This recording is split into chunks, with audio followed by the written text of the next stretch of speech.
Well, if you look at the epidemiological data, we've essentially lost an entire generation health-wise, because our medical figures are always delayed.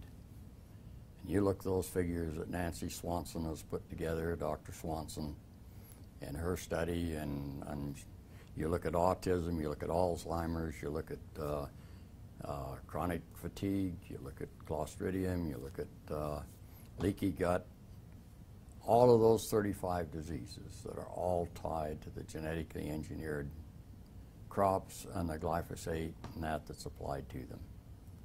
And you see how it's going up at this rate right now. And that's going to continue.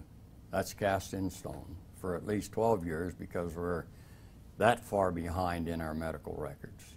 And when people project, and we've gone from 1 to 2 autistic children per 100,000 in what, 1960, 1970 period. Then we were up to 1 in 216 in North America.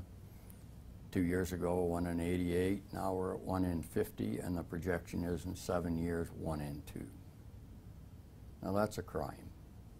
And when CDC comes out and says that this generation has a shorter life expectancy than the previous generation, that's never happened in history before. You have to ask why. What's changed?